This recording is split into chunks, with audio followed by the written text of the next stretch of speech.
In this video, I'm going to be going through my Matchday 3 squad in World Cup Fantasy 2022. And yeah, giving you some tips and tricks and showing you my teams is going to be good. So be sure to leave a like, hit that subscribe button with notifications on, and let's get right into it. So very quickly, here is my Matchday 1 squad. Did okay, not that great, left some points on the bench. Very sad, but you know, it is what it is. Matchday 2, we did a bit better. Kylian Mbappe coming in clutch. What a player he is. He is having an awesome tournament, and yeah, he's probably the MVP of the tournament, but you know, some missed points out again, which is very annoying. Bergwijn and Cisse not doing so well. But here is my Matchday 3 team. So this team, I'm expecting many great things from it, and I'm very confident. So let's get right into it. In net, we have got Noppert in goal against Qatar. Do I really need to explain my decision? I don't think so. Qatar, not that great. I know they scored in the last game, but come on now. It's against Netherlands. You know, Virgil van Dijk, De Ligt, Timber in defense. Come on now. That should be a slam dunk clean sheet, as I'm hoping. Well, it is going to happen probably. Now that I've said it, I'm probably going to jinx it now, but god damn it. It's just my luck in these fantasy games, but you know, it is what it is. But I'm expecting a clean sheet against Qatar. I've loaded up on a lot of Dutch players, which I'll go into later on. But yeah, we move on. Into the defense, we have got Marquinhos against Cameroon. Brazil are looking excellent. And yeah, I feel like I need to add more Brazilian players later on, but we'll worry about that later. Marquinhos, Cameroon, clean sheet is what I'm predicting. Next, we got Luke Shaw. You know, Wales. I know they're not that great, so I'm expecting more clean sheets against Wales. You know, Gareth Southgate, he is a boring manager, but the thing is, his defense is very organized, so I'm expecting another clean sheet against Wales.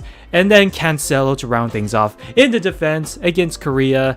A bit of a tricky game, you know. Son, you know, when you have Son, you know, anything can happen, but you know, he's a fullback obviously, so he can get forwards, get assists, you know. Let's see, he can play both sides as well. So yeah, good player to have. I'm expecting some good things from him, most likely, but we'll see what happens. In the midfield, we have got a great midfield. We've got Bukayo Saka, who did nothing against the US, but I put more blame on that on Mr. Boring Southgate. His tactics are dead, but you know, when you have Bukayo Saka, the great player he is, he can do anything at any given moment. So, you know, the chances of him performing, I expect, are pretty decently high, you know. Yeah, because he's a great player and all, so we'll see about that. We've got Steven Bergwijn, who I am very not impressed with. I mean, come on, man. 2 points, 18% selected. You're letting those 18% down massively. Like, come on. I mean, he is still a good option to have because he plays striker and he's a midfielder, so he could, in theory, get a lot of goals, but he's just not been doing that as of late, you know, because Mr. Gakpo seems to be the one that does the scoring. But you know, against Qatar, it should be a bit easier, like I've said already. We've got Di Maria midfield. I think he got an assist in the last game against Mexico. You know, that's not too bad, but against Poland, it's going to be a very good game. I'm very looking forward to watching this. So let's see how he does there. This is a bit on the fence with this one, but you know, it was not worth getting rid of him, as per se. I had other areas I need to get rid of before Di Maria, so we move on. This is one of the transfers I brought in, Bruno Fernandes. I sold Harry Kane to get Gakpo to get some money, and I brought in Bruno Fernandes, who, oh my goodness, he is on fire in this World Cup. I mean, he's a United player, of course. They're always on fire, all the United players. Casemiro as well. What a player. But yes, he had a great game, you know, against Korea he's going up against. I'm expecting more great things. Let's see if he can provide some assists to Mr. Sui up front.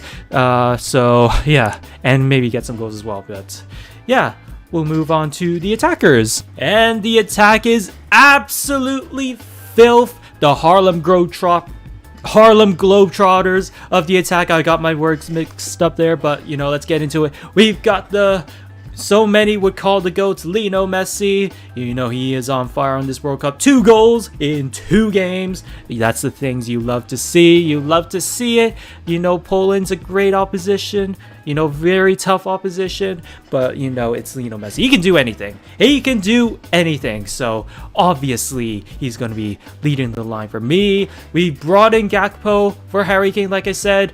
What is Harry Kane doing in this World Cup? I have no idea. He may as well be in Ibiza or something, living it up, because he is not doing anything in this World Cup. I mean, he did get 2 assists against Iran, but come on now. Come on now. That's an easy game. That's an easy game. But with Gakpo, he's going against Qatar. Come on now. Come on now. That should be slam dunk guaranteed goals, which I am predicting will happen.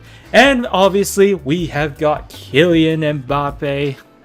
You know, what more can I say? What more can I say? 3 goals in 2 games. I mean, come on now. How can you not have this guy in your team? 49% selected. Come on now. That's less than half of you that have not selected Mbappe. What are you doing? He is a machine. You need to select him in your team. Tunisia is an easy opponent. Should be getting some goals in that game. And, you know, the defense, you know, it's a bit, you know, some price savers so we can spend more on the attack. But, you know, that's the team. Let me know in the thoughts what your thoughts on my team is in the comments down below. I think it's a great team.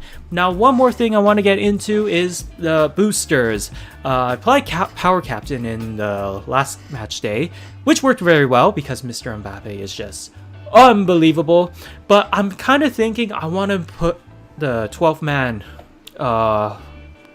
booster, but I kind of don't know who I want to use that booster on. Like, I'm thinking off the top of my head, I'm thinking Giroud, because, you know, he is the love child of Mr. Deschamps, and, you know, Giroud definitely brings him apples whenever he comes in to training, because he is basically the teacher's pet, and he will always play. But to be fair, he is very lethal up front, so that's why I'm considering it. I'm also considering Morata, but, you know, not so much, because he kind of starts on the bench for Spain. He's like, Luis Enrique seems to be playing Asensio up front, which is very interesting. I mean, Madrid can't wait to get rid of Asensio, but he starts up front for Spain. How does that work?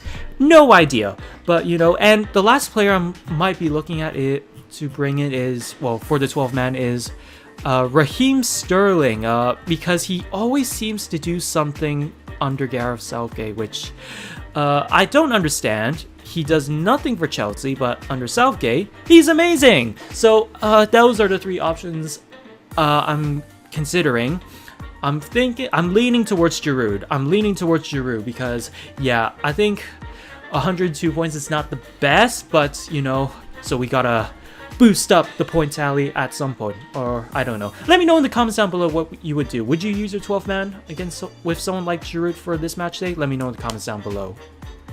And that's it for this video. Thank you all so much for watching. Please leave a like, hit that subscribe button with notifications, like I've said, and follow me on the socials as well. There are going to be links in the descriptions for those. TikTok, not Snapchat, TikTok, Twitter, Instagram, all those in the description.